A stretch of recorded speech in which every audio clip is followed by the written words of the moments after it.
7 ล้านกีบนับเบิ่งเด้อย่านมันบ่ครบประตูเอาตังมานั่งพี่เจ้าเออ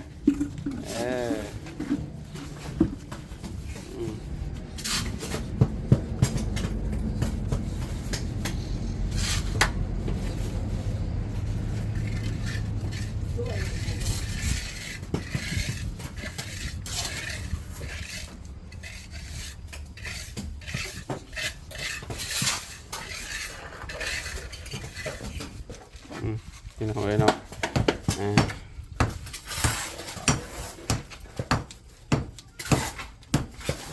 โอเค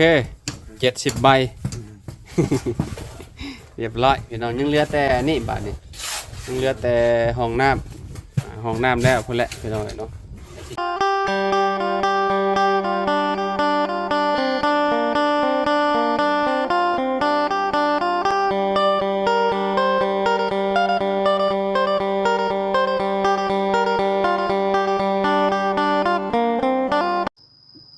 กราบสบายดีสวัสดี FC เบิร์ดสุขุสุคนเดอร์บวาซิอยู่ใน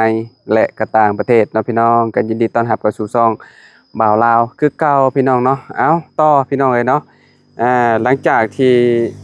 พาเบิ่งทางสร้างเพิ่นก่อห้องน้ำให้ประตู7 ปีเนาะพี่น้องทางห้านส่งอุปกรณ์ก่อสร้างเพิ่นก็บ่มีช่องลมพี่น้องเอ้ยเนาะเฮาก็เลยได้ไปหาซื้อไปเบิ่งในบ้านดงก็บ่มีพี่น้องเอ้ยเนาะบ่มีเลยอยู่ในบ้านดงมีแต่อิฐบล็อกก้อนใหญ่ๆนะพี่น้องเลยเนาะคือไปเฮ็ดห้องน้ำน้องปูนาอะไรพี่น้องมันบ่มีช่องลมเนาะก็เลยไปซื้ออยู่เซโปนพี่น้องเลยเนาะไปซื้อให้ลาวอยู่เซโปนเลยเลาะหาจนสุดบ้านอยู่เซโปนก็ได้พี่น้องโอ้ไปได้อยู่ทางเมื่อบ้านครับพี่น้องเลยเนาะไกลเติบไกลพอสมควรไปเอาพี่น้องเลยเนาะเพื่อยังให้ประตูเพิ่นได้ห้องน้ำมีช่องลมงามๆพี่น้องเอ้ยเนาะคันว่าสิปิดเบิดกะมันบ่งามพี่น้องเอ้ยเนาะก็เลยได้ไปหาซื้อให้เพิ่นจนได้พี่น้องเอ้ยเนาะเอาโอเคเดี๋ยวอันไปห้องประตูเพิ่นมาเอาก่อนพี่น้องโดยพี่น้องเอ้ยเนาะโตมาตู้พี่สบายดีตู้โอ้ยขอไปหาเลาะซื้อให้เจ้าเนาะเพื่อจีได้พี่น้อยเนาะเลาะฮอบที่เลยไปฮอดตัวเมืองเซโปนผู้เบลมาเป้ทางนี้บ่ได้บ่บ่มีบ่มีจนไปเลาะอยู่เซโปนผู้นี่ได้มาแล้วโดเรียบร้อยพี่น้องเอ้ยเนาะซื้อมา10 ก้อนให้เรา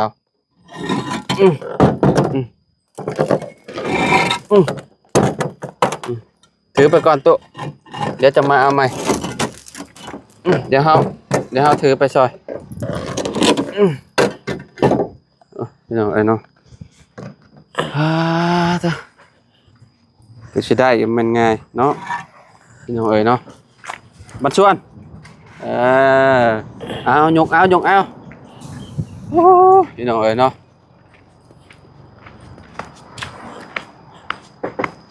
โปโตเอาไปมุมนั่นรถโตโดยเอาไปมองเพิ่นเฮ็ดพุ่นละ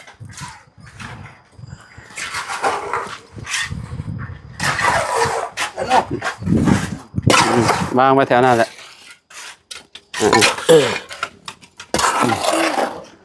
ใส่ฝั่งนี้4ฝั่งนั้น4ทางล่างอย่างละอันเด้อพี่น้องเอ้ยเนาะ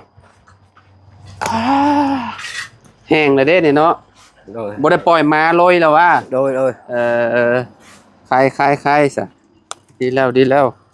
ยันจะปล่อยมาลุยหน่อยงานเข่าเด้มองงามเด้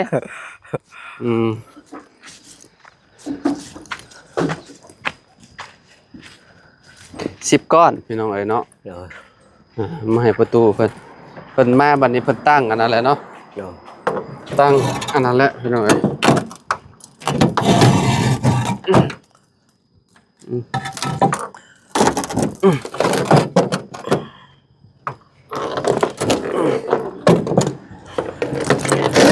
ไปโมยัง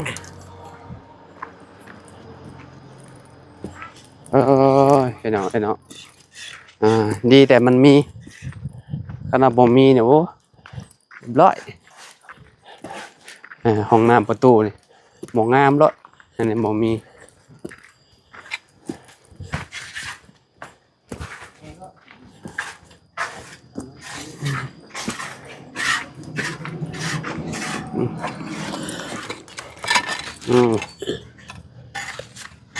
อ้าวครบบาน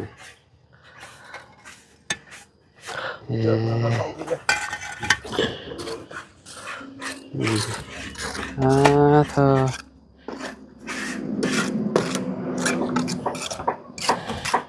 ลอยนะ Phạt là phê nhẹ chưa เจาะเรียบร้อยแล้วบ่จะเพิ่นหรือเปล่า rồi đấy อ๋อเรียบร้อยแล้วเนาะมุมนี้คือหยังอันนี้ ắt này อันตัวนี้น่ะ อ๋อต่อออกมาบ่ bài lục ใช้เบิ่งท่ออยู่นี่บ่ nè thầu อันนี้ต่อออกมาจากมุมนี้บ่ cái thầu này ắtตัวนี้ อืม ắt pha khăn cho nó thêm đụt cái đây แม่นแล้วแนวมันแล้วต้องดูดมุมนี้ Phần mà thêm.ตัวนี้เขาพาโน่นนึงก็แทงเอาแล้วเอาเดี๋ยวดูด โดยปิดตัวนี้ตัวนี้เอาใส่แบบนี้เลยนี่เนาะ มีเลยตรงนี้เส้นทอน บ่เห็นแล้วมันมืดอ๋อเห็นแล้วทออยู่หั่นบัดมันเต็มก็มีแต่ดูด เบื้องนี้เพียงเขาใส่อัน อืม ให้มันไหลไปพุ่น โดย มันยาวนิดนึงเบื้องนั้น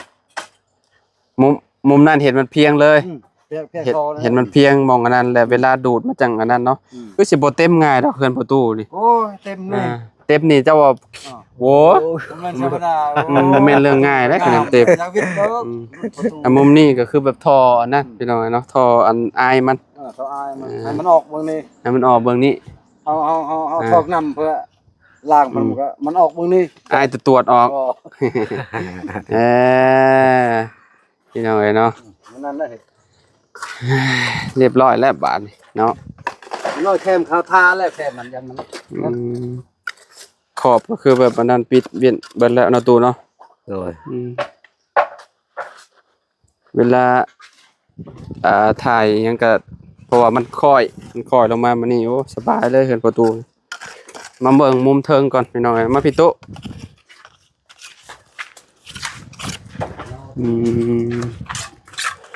โอ้เดี๋ยวสิเอาแบบให้ประตูเริ่มเบิ่งก่อนว่าสิเอาแบบใดพี่น้องเนาะนี่เอาแบบนี้เอาเบิ่งพอเป็น2ชั้นสั้นหนังถ่ายก็คือมีสั้นหนึ่งแล้วก็สั้นนี้ต่างหากเนาะอันโทตัวนี้นะเอาเพียงกันเลยให้มันเพียงกัน ตัวลุมเพียงตัวทอดตัวเดียวมัน แมนไอตัวนี้นะเอาเพียงกันเลยกับอันนี้นะ ตัวนี้ นี่กับอันนี้นะให้มันเข้ากันเลยเด้อ ตัวนี้ แมนโบได้ให้มันอยู่ต่างหากได้ให้มันเพียงกันโลดแมน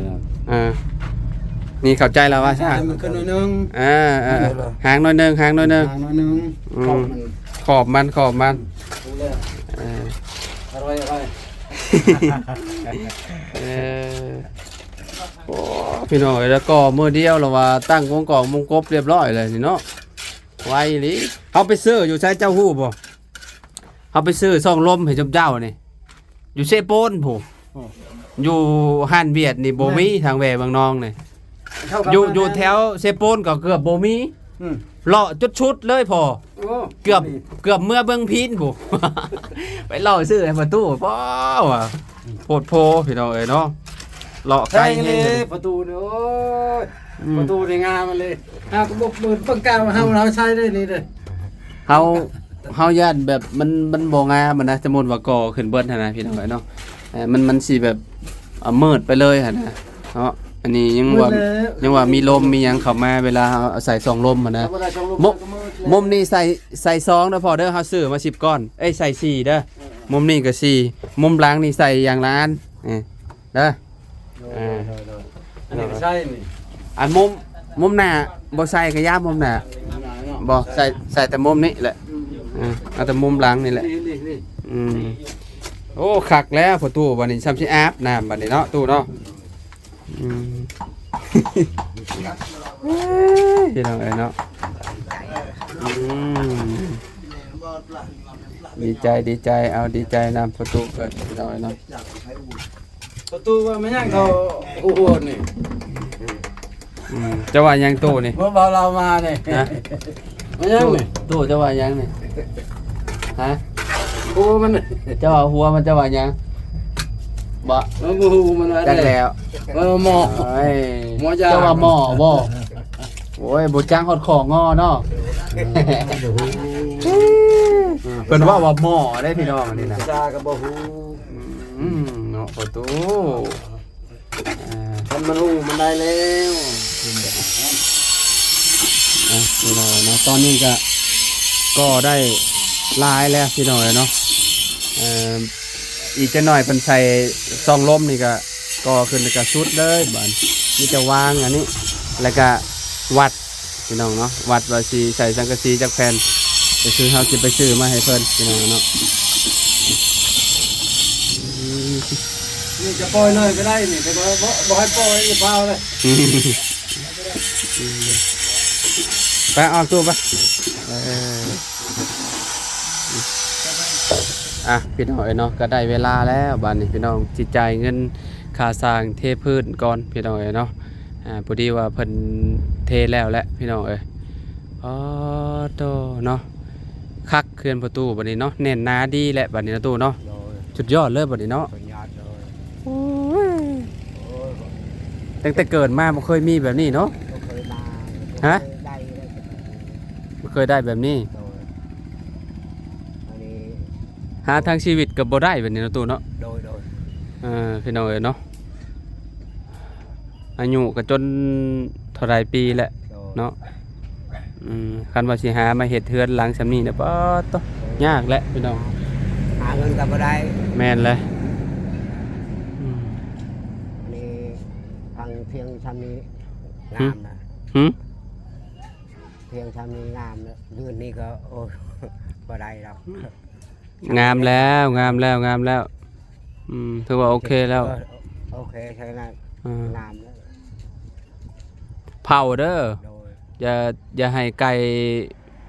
มันเข้าไปย่างลิ้นมันยังบ่แห้ง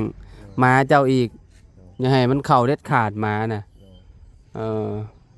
มันเข้าไปแล้วมันมีแต่ห้อยหมาแล้วมันบ่งามพี่น้องเนาะเมียเจ้าไปใช้เมียซะ ไปหาลูกใหม่ ไปหาหน่อไม้แล โดย โอ้ มูโจทำงาน ฮะ เฮาให้ลูกใหม่กิน ให้หน่อไม้ไผกิน นี่มูไปชอยไปทำงาน หึ มูไปชอยเอาให้ คือแบบหามาแกงสู่อันช่างที่เฮ็ดห้องน้ำนี่ โดย แล้วเมียประตู7 ปีเนี่ยไปหาหน่อไม้ว่าซั่นไปหาหน่อไม้มันสงสัยไปหาหน่อไม้แบบ บ่มีอาหารกิน มาแกงสู่นี่แหละซุ้มสร้างซุ้มหยังกินนั่นแหละพี่น้องอยู่เฮือนประตูเริ่มเพิ่นพี่น้องเนาะกินข้าวกับหยังมื้อนี้ฮะ กินลูกใหม่ต้มนี่แหละ กินหน่อไม้ต้มบ่ โดย ก็ข้างแล้วหน่อไม้ต้มยามนี้เนาะ โดย สร้างแรกก็เพิ่นว่าน้ำท่วมข้าวเพิ่นพี่น้องเพิ่นโอ้เมื่อยเพิ่นว่าพี่น้องเนาะเฮ็ดข้าวเฮ็ดให้เฮ็ดหยังก็น้ำท่วมกำลังเข้าขึ้นงามน้ำท่วมแล้วพี่น้องเนาะ แต่ว่าก็เฮาก็หมด หึ เขาหมดนำเลย ของเจ้าก็น้ำท่วมคือกัน โอ้ยมันก็หมด มันก็น้ำท่วมบ่ โดยไป แม่ ดูตามหวยเลย อยู่ตามห้วย โดย ตายเบิดบ่ ย่างก็แบบนี้แหละ ยังแบบมันก็เป็นการน้ำแล้วเนาะ โดยการนำ อืม ปากนี่ ก็ค่อนข้างสิแบบนักพอสมควรไปอยู่ใกล้ห้วยพี่น้อยเนาะแบบมันน้ำมันมาสูงเด้ โดย มันท่วมบาดนี่เนาะเป็นตากระบะเพิ่นอยู่พี่น้อยเนาะอันน้องเฮงน้องหยังเพิ่นก็ลกหญ้าแล้วเรียบร้อยเพิ่นฉีดพ่นหญ้าเรียบร้อยพัดอันนั้นเพิ่นว่าน้ำเพิ่นมาท่วมเพิ่นว่าพี่น้อยเนาะเข้าตายเบิดว่าซั่นเนาะโอ้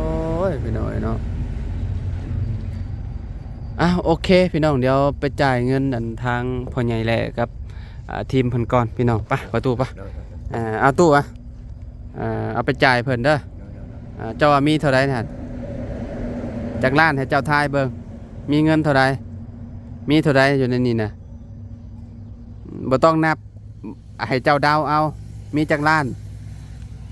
เดาบังดู นี่ แมนมีเฮาสิให้เจ้าเดาเด้อมี6 ล้านกับ7 ล้าน2อย่างให้เจ้าเดาเอาเฮาบอกเจ้าเลยเด้ 7 ล้าน8 ล้าน มีอยู่6 ล้านกับ7 ล้าน 6 ล้านกับ7 ล้าน มุ 6 ล้าน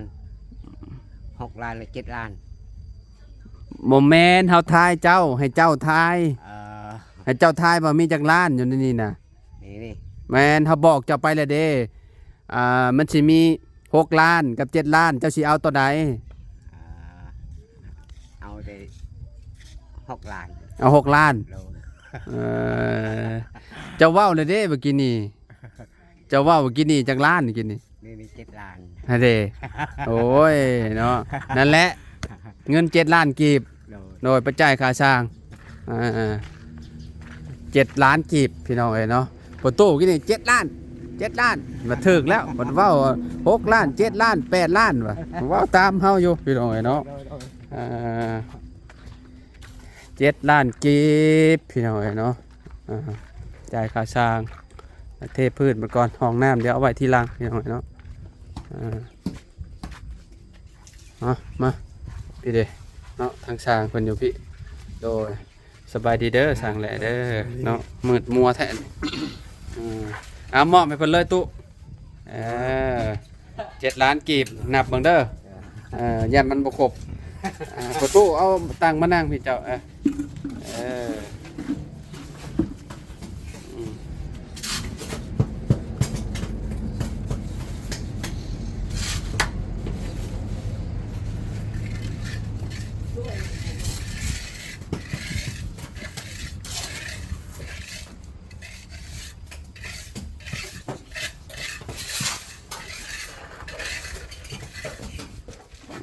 พี่น้องเอ้ยเนาะ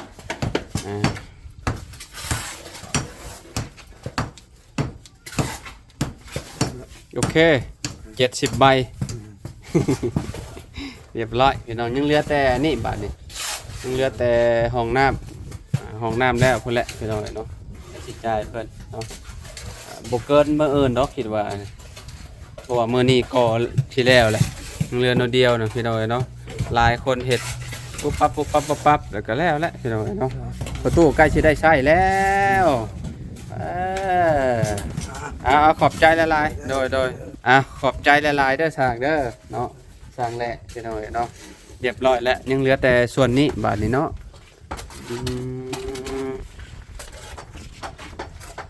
ว่องไวขนาดเลยนี่เนาะสิเฮ็ดให้มันแล้วมื้อนี้แล้วเด้นี่มันน้ำมันนี่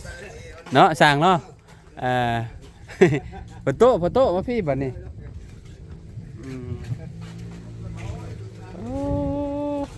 เห็นรูปเห็นร่างเลยมือเดียวหนึ่งเนาะตู้เนาะสั่งไววาหรือพี่น้องเนาะไวยังมาบอกไวเนาะ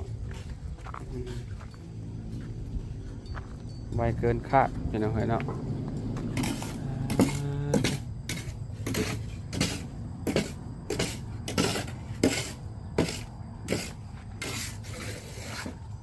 อยู่ด้านหลังมันก็เห็ดแบบนี้เลยเนาะ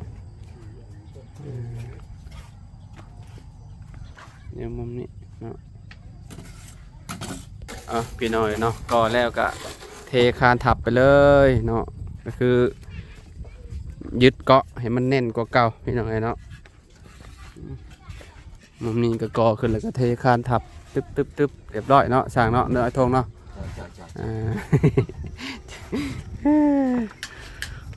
มานี่เขาว่าจุ๊บเจ้านี่โบกฉาบนี่แล้วเนาะ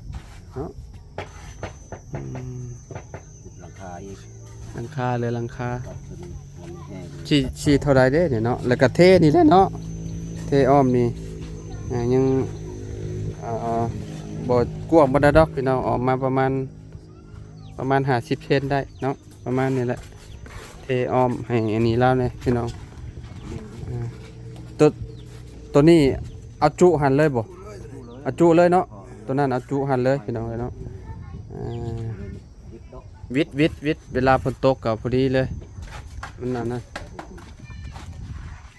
สังกะสีเอาสีอันยาวๆในนิดหนึ่งเนาะมาห่อนบ่มีเนาะทางหลังก็เบิ่งทางหลังให้มันตกฮอดใส่ทางหลังทางหลังตกมุมนี่บ่มองนี่เนาะ 70ไปแล้ว ประมาณไปแล้วเนาะเนาะเอาออกมาไปเลยให้มันวิดมองนี้แล้วเขาให้มันวิดซะหรือว่าจังได้สั่งแหละบัวมันวิดพุ่นยาวไปแม่นเอาหอดนี่เนาะเอาหอดนี่ซะเนาะให้มันไหลออกเวลาฝนตกเวลาฝนตกมันจะจากลงมาเลยนะตัวเนาะพี่น้องเนาะดีใจนำประตูเพิ่นเนาะดีใจนำเด้อตู้เด้อได้ห้องนอนห้องน้ำเด้อใส่ให้มันเป็นเด้อห้องน้ำมาเด้อดีใจแหละว้าวเสียงค่อยๆดีใจแหละว้าวดังๆนะกูว้าว้าวคือคนบ่มีแห้งนี่ดีใจแหละเนาะดีใจแล้วดีใจอะไรนำไปเหี่ยวไปห้องน้ำไปเหี่ยวเอาทีได้ห้องน้ำใส่ใช่เนาะอาบอยู่นี่ก็ได้อาบอยู่นี่ก็ได้เนาะลี่พ้นก็ได้เวลาลมฝ่าพ้นมาเข้าห้องน้ำเลยเอาลี่แล้วลี่อยู่นั่นนี่ก็ได้เนาะพี่น้องเนาะไปซาตู้ขอบคุณพ่อแม่พี่น้องเนี่ยแล้วก็ขอบใจอันผู้ใหญ่ใจดีเพิ่นเนาะอีกเทื่อนึงเลยเด้อตู้เด้อได้ห้องน้ำโมหิตก็ย้อนเพิ่นย้อนผู้ใหญ่ใจดีย้อนไปใจดีเฮาอย่าเจ็บอย่าไข้ได้เงินหารวยตลอดปลอดภัยได้ก็ว่านั่นอี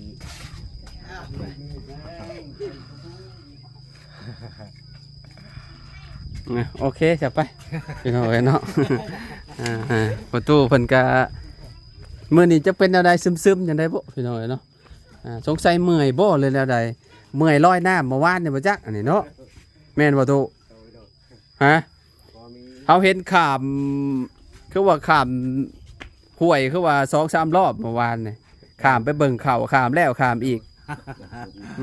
ไปเบิ่งเขาเมื่อยเนาะเมื่อยเนาะพี่น้องเนาะบ่ติพอตู้พุ่นแลเพิ่นเฒ่าเลยแบกปูนก็บ่แฮงอันน่ะ FC ว่าเป็นหยังเราคือแบกปูนขึ้นเทิงบ่เราป้า